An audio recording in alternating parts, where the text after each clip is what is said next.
ஆண்டகுளூர் gate பக்கத்தில் வந்து பார்த்திங்கன்னா குருசாமிபாளையத்தில் தான் வந்து பார்த்திங்கன்னா ஒரு வீட்டு மனையில் வந்து பார்த்திங்கன்னா நீரோட்டம் பார்த்து போர் போட்டு கொடுத்தோம்.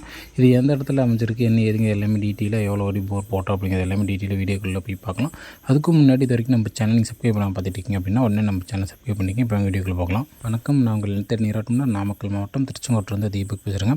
ஆக்சுவலாக அந்த பாயிண்ட் எங்கே பார்த்து கொடுத்துருக்கு அப்படின்னு பார்த்தீங்கன்னா நாமக்கல் மாவட்டம் ராசிபுரம் வட்டம் ஆண்டூர் கேட் பக்கத்தில் வந்து பார்த்திங்கன்னா குருசாமிபாளையம் அப்படிங்கிற பகுதி அமைச்சிருக்கு. அங்கே தான் வந்து பார்த்திங்கன்னா ஒரு வீட்டு மனையில் தான் வந்து பார்த்திங்கன்னா நீரோட்டமாக கூப்பிட்டுருந்தாங்க. ஆக்சுவலாக வந்து பார்த்திங்கன்னா இந்த வீட்டு மனை தான் வந்து பார்த்திங்கன்னா நீரோட்டமாக கூப்பிட்டுருந்தாங்க. நம்ம வந்து வரதுக்கு முன்னாடி வந்து பார்த்திங்கன்னா அந்த வாஸ்து நாள் அன்றைக்கி வந்து பார்த்திங்கன்னா வீடு கட்டுறதுக்கு வந்து கால் போட்டாங்க.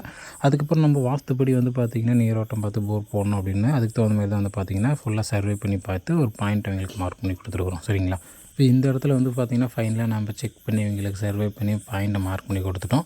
இந்த இடத்துல வந்து பார்த்திங்கன்னா ஒரு 4 லேயர் கிடச்சிது. அதில் 2 லேயர் வந்து பார்த்திங்கன்னா தண்ணீர் லேயர், 2 லேயர் வந்து பார்த்திங்கன்னா சப்போர்ட்டுக்கு ஈக்கி மட்டும் தான் இருக்கும் அப்படின்னு சொல்லியிருந்தோம். அடிக்கடி செக் பண்ணி பார்த்தவர்கள் வந்து பார்த்திங்கன்னா மொத்தமாக நீங்கள் ஒரு 680 வரைக்கும் ட்ரில் பண்ணுற மாதிரி இருக்கும். மேலே வந்து பார்த்திங்கன்னா ஒரு 150 அந்த ரேஞ்சில் ஒரு கேப்பு. அடுத்து வந்து பார்த்திங்கன்னா ஸ்டெப் பை ஸ்டெப்பாக வந்து பார்த்திங்கன்னா 250 to 450, அடுத்து வந்து பார்த்திங்கன்னா ஒரு 600 to 650 மொத்தமாக வந்து பார்த்திங்கன்னா ஒரு 2 இன்ச்சு தண்ணிக்கு மேலே கண்டிப்பாக சப்போர்ட் பண்ணணும் அப்படின்னு சொல்லியிருந்தோம். அதுக்கப்புறம் வந்து பார்த்திங்கன்னா 2 நாளே வண்டி அரேஞ்ச் பண்ணி ட்ரில் பண்ண ஸ்டார்ட் பண்ணிட்டாங்க. அப்படி ட்ரில் பண்ணும்போது வந்து பார்த்திங்கன்னா கேசிங் பைப் வந்து பார்த்திங்கன்னா 40 அடி வரைக்கும் வந்து பார்த்திங்கன்னா கேசிங் பைப் போட்டிருக்காங்க.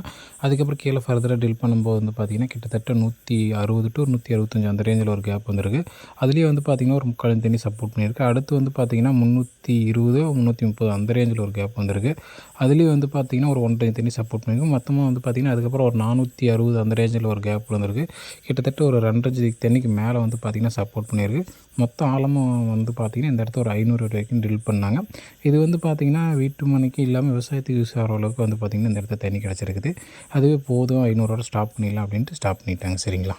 இது போன்ற உங்களுக்கு வந்து பார்த்திங்கன்னா வீட்டு மனையில் விவசாய தோட்டத்தில் நீரோட்டம் பார்த்து போர் போடணும், கிணறு ஓட்டணும், சைடு போர் அமைக்கணும் அப்படின்னா கண்டிப்பாக நீங்கள் எங்களை கனெக்ட் பண்ணலாம். எங்களால் முடிஞ்ச ஹெல்ப் உங்களுக்கு பண்ணணும். சரிங்களா? நம்மளோட நீரோட்டம் பயணத்தில் நிறைய குறைகள் ப்ளஸ் ஒரு இடத்துல ஒரு புது அனுபவம் கிடச்சி அப்படின்னா கண்டிப்பாக வந்து நம்ம வீடியோ மூலம் தான் ஷேர் பண்ணுவோம். அதனால் நம்ம சேனல் நீங்கள் மறக்காமல் சப்ஸ்கிரைப் பண்ணி கூட பெல்லைக்கன் கிளிக் பண்ணி ஆள் கொடுத்துட்டிங்கன்னா போகிற ஒரு புதிய வீடியோ உடனுக்குடன் தரும். சரிங்களா? இது மட்டும் இல்லாமல் ஆன்லைன் மூலிமா எஃப்எம்பி மூலிமா வந்து பார்த்திங்கன்னா நீரோட்டம் பார்த்து செக் பண்ணி கொடுத்து சக்ஸஸ் பண்ணி கொடுத்துட்டு தரக்கூடாது. அது எப்படி பார்க்குறோம் என்ன ஏதுங்க அதை ஆல்ரெடி நம்ம சேனலில் வீடியோ அப்லோட் பண்ணியிருப்போம். அதை பார்க்கணும் அப்படின்னு விசிட் பண்ணி பாருங்கள். வேறு ஏதாவது சந்தேகம் இருக்குது அப்படின்னு கண்டிப்பாக கான்டாக்ட் பண்ணுங்கள். நன்றி, வணக்கம்.